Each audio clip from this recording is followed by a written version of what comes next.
झारखंड में विधानसभा चुनाव के तारीख का ऐलान होते ही झारखंड में जो पॉलिटिकल ड्रामा है उसकी शुरुआत हो चुकी थी। लेकिन आज जिस पॉलिटिकल ड्रामा के बारे में हम आपको बतलाने जा रहे हैं वह है डुमरी विधानसभा क्षेत्र का। यहां पर कैसे पॉलिटिकल ड्रामा एक बड़ा रूप ले चुका है, पूरी खबर बताएंगे। जो किरदार नंबर 1 है वह है टाइगर जयराम महतो, किरदार नंबर 2 यशोदा देवी, किरदार नंबर 3 बेबी देवी। जी हां, डुमरी विधानसभा में इस बार का जो महामुकाबला होने जा रहा है इन तीनों के बीच ही होने जा रहा है। राजनीतिक गलियारों में खूब चर्चा हो रही है कि इस बार डुमरी विधानसभा जीत से कौन जीतेगा, किसका पलड़ा भारी रहेगा। लेकिन आपको बता दें कि जिस डुमरी विधानसभा क्षेत्र के बारे में हम चर्चा कर रहे हैं वह इलाका टाइगर जगन्नाथ महतो के नाम से जाना जाता था। लेकिन इस बार डुमरी विधानसभा क्षेत्र में खुद एक ऐसा टाइगर आ गया है जिन्होंने लोकसभा चुनाव में यह जता दिया था कि वाकई में उनको टाइगर का हिलाने का हक है। हमारे सहयोगी उदय जी इस वक्त हमारे साथ मौजूद हैं और हम आपको बहुत ही बारीकी से बताएंगे कि डुमरी का जो चुनावी रण सज चुका है इसमें कैसे और किसका मामला फंसने वाला है। उदय जी, चलिए करते हैं चर्चा की शुरुआत और बताइए कि डुमरी विधानसभा क्षेत्र की चर्चा डुमरी से लेकर दिल्ली तक क्यों हो रही है, कैसे यह महामुकाबला बन चुका है और यहां पर जो टाइगर जयराम महतो चुनाव लड़ने जा रहे हैं कैसे इस खेल को रोमांचक बना देंगे। देखिए विशाल, इसमें चूंकि टाइगर जैसे ही टाइगर जयराम महतो की एंट्री होती है डुमरी में, वहां से वो नामांकन भरते हैं तो जो सियासी समीकरण है एकदम से बदल जाता है। और लोगों का नजर निगाह इसलिए भी है क्योंकि वहां पे पिछली बार जब लोकसभा चुनाव हुआ था तो गिरिडीह से जयराम महतो ने चुनाव लड़ा था। और अगर हम पर्टिकुलर विधानसभा क्षेत्र की बात करें तो डुमरी विधानसभा क्षेत्र से टाइगर जयराम को लगभग 90,000 वोट आया था। बिल्कुल। और सेकंड नंबर पर रहे थे चंद्रप्रकाश चौधरी जिनको 55,000 वोट आया था। और आजसू के जो इंडिया गठबंधन के थे मथुरा महतो उनको 50,000 वोट आया था। तो आप समझ सकते हैं कि जयराम महतो का उस क्षेत्र पर कितना पकड़ है, कितनी लोकप्रियता है। दूसरी सबसे बड़ी वजह यह है कि आप देख लीजिए कि वो जो क्षेत्र है, वो जो इलाका है वो कुर्मी बहुल है, तो वो कंफर्टेबल है उसमें। दूसरी उससे भी बड़ी बात यह है कि वहाँ टाइगर जो जगन्नाथ महतो हैं उनके देहांत के बाद जिस तरह से एक ऐसे शख्सियत की खोज हो रही थी वहां के मतदाताओं के द्वारा, उसमें ये जो जयराम है उसमें पूरी तरह फिट बैठते हैं। क्योंकि आप याद कीजिए कि जेएमएम में पहले जेएमएम में जो जगन्नाथ महतो थे वो वही स्थानीय मुद्दे को लेकर और जो वहाँ के विस्थापित लोग हैं उनके मुद्दे को लेकर वो स्थापित हुए थे राजनीति में। तो उनका जगह जो है अभी सबसे अगर मजबूत कोई दावेदार है जो भर सकता है उनका जगह, वो जयराम ही हो सकते हैं, बेबी देवी नहीं हो सकती है। इसीलिए वहाँ के लोगों के बीच बहुत लोकप्रिय है। और आपको मैं बता दूं कि जो डुमरी विधानसभा है वहाँ पे जब ये स्टेट बना, मतलब झारखंड बना, वहाँ आप देखिएगा कि जेएमएम का गढ़ है, कह सकते हैं कि लगातार 1980 से 1900 पहले जनता पार्टी के थे लालचंद महतो, 1972 में मुरली भगत थे कांग्रेस से, 1969 में कैलाशपति थे जनसंघ के। लेकिन 1980 से लगातार सभा महतो रहे जेएमएम के, फिर शिवा महतो निर्दलीय रहे, फिर लगातार फिर लालचंद महतो हालांकि जेडीयू के रहे, लेकिन शिवा महतो फिर 1995 में जीत गए। और उसके बाद 2005 के बाद लगातार जगन्नाथ महतो 4 बार 5 बार से विधायक रहे हैं। तो आप समझ सकते हैं कि चूंकि जगन्नाथ महतो की भी उसी तेवर के लिए जाना जाता था जो तेवर अभी टाइगर जयराम महतो के पास है। और उतना ही नहीं, उस पूरे इलाके में जिस तरह से जयराम महतो ने पिछले 2-3 सालों से आंदोलन किया है, एक बड़ा कद हो गया है। लेकिन इन सब के बीच देखिए दिलचस्प मामला ये है कि जो थर्ड यशोदा देवी की जो एंट्री हो गई है, तो यशोदा देवी के जो पति थे वो लगातार टक्कर देते आ रहे थे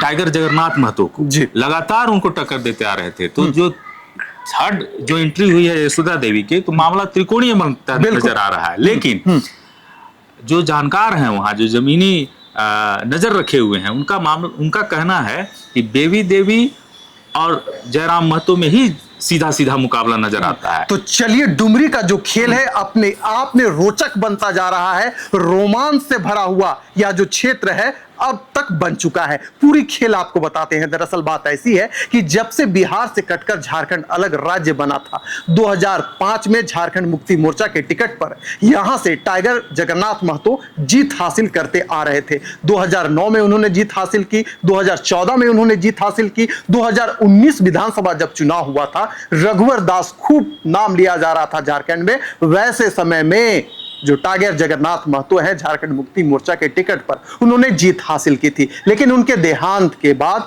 2023 में जब झारखंड में डुमरी में उपचुनाव हुआ तो खेल बेहद ही रोमांच से भर चुका था, क्योंकि यहां से यशोदा देवी आजसू के टिकट पर चुनाव लड़ने का काम की थी, लेकिन उन्होंने बेबी देवी को मात देने में वह असफल रही थी, जबकि भाजपा ने पूर्ण समर्थन उनको देने का काम किया था। 2019 में भाजपा और आजसू अलग चुनाव लड़ी थी, लेकिन फिर भी जो टाइगर जगन्नाथ महतो है वहां से जीत कर निकल कर आए थे और उन्होंने यह प्रूव कर दिया था कि वाकई में जो टाइगर की जो उनको उपाधि मिली है उसमें वो 100% फिट बैठते हैं। लेकिन 2024 विधानसभा चुनाव की बात करें तो यहां से फिर से एक टाइगर का नाम जो है जोरों शोरों से लिया जा रहा है। नामांकन उन्होंने कर दिया है, यहां से चुनाव लड़ने का काम करेंगे और उस व्यक्ति का नाम है टाइगर जयराम महतो। कभी 1932 स्थानीय नीति पर तो कभी विस्थापन के मुद्दे पर, तरह तरह के मुद्दों को लेकर जो टाइगर जयराम महतो हैं अक्सर झारखंड मुक्ति मोर्चा और भारतीय जनता पार्टी को कोसते रहे थे। इस बार उन्होंने दमखम के साथ जो नामांकन है किया है।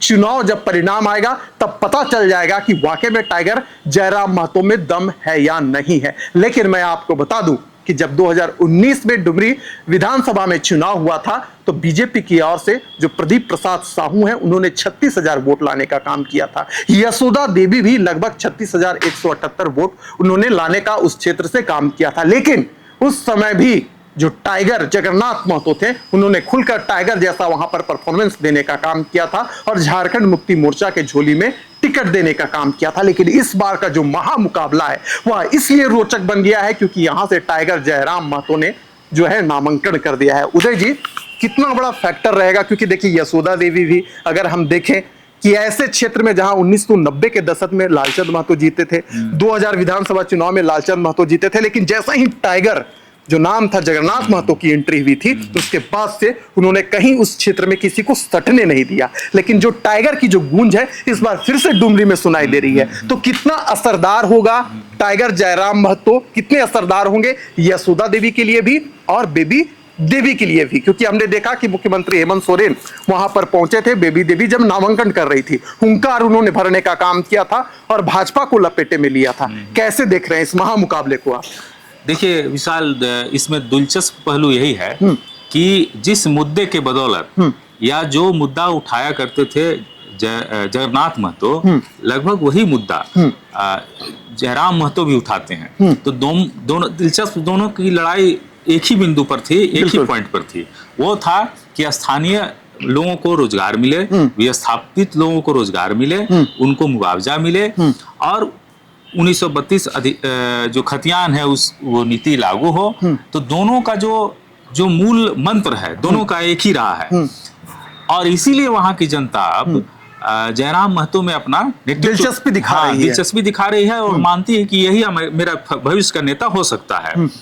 तो दिलचस्प यहाँ ये है कि अभी जो युवा चेहरा है झारखंड में राजनीति के वो है हेमंत सोरेन।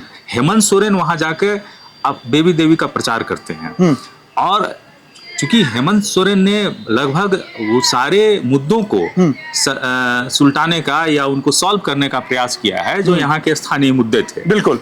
और हेमंत सोरेन की आवाज को कितनी वहां की जनता सुनती है या उन पर कितना भरोसा करती है ये भी देखना होगा। लेकिन जयराम महतो उस पूरे इलाके में एक उभरता हुआ चेहरा है। लेकिन 2023 उपचुनाव जब हुआ था तो बेबी देवी को सिंपैथी वोट भी मिला था। लोग कह रहे थे कि इस बार आजसू और बीजेपी एक साथ आ गए हैं, बेबी देवी इस बार का चुनाव हार जाएगी, लेकिन ऐसा कुछ भी नहीं हुआ। 1 लाख से अधिक उन्होंने वोट लाने का काम किया था। कारण ये है, आप देख लीजिए, चूंकि जयराम महतो की जैसे ही एंट्री होती है तो जयराम महतो वहां एक अब बड़े चेहरे हो गए हैं जी।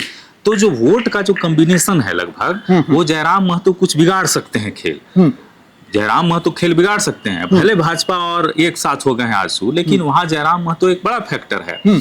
जो वो वहां का जो समीकरण है उसमें वो हो सकता है कि बेबी देवी, हो सकता है कि आजसू किसी का भी समीकरण बिगाड़ सकते हैं। वो किस तरह से सेंटिमेंट से खेलते हैं ये आने वाले समय में पता चलेगा। इसका मतलब ये हुआ कि जो स्थिति 2019 में थी वो स्थिति अभी नहीं है। यहाँ जो उपचुनाव में थी वो अभी स्थिति नहीं है। स्थिति लगभग बिल्कुल बदल चुकी है। बिल्कुल। और वोटर भी इस चीज को अच्छी तरह से जानता है कि अभी जो सरकार बनेगी उस सरकार में हम किसको भेजें जो हमारा मुद्दा उठा सके और मजबूती से उठा सके, और जो स्थानीय या विस्थापन का जो मामला है उसको विधानसभा में मजबूती से रख सके जी। तो इसमें पड़ला भारी ज्यादा लग रहा है जयराम महतो का जी। तो आने वाले समय में क्या होगा ये तो आप 23 तारीख के बाद ही पता चलेगा। तो चलिए 23 नवंबर को परिणाम आ जाएगा, पता चल जाएगा कि डुमरी के ड्रामा में बाजी कौन मार जाता है और कौन सा ऐसा किरदार वहां से इस बार के विधानसभा चुनाव में निकल कर आता है जो झारखंड की राजनीति को दिशा देने का काम करेगा। इस चर्चा को यहीं करते हैं समाप्त।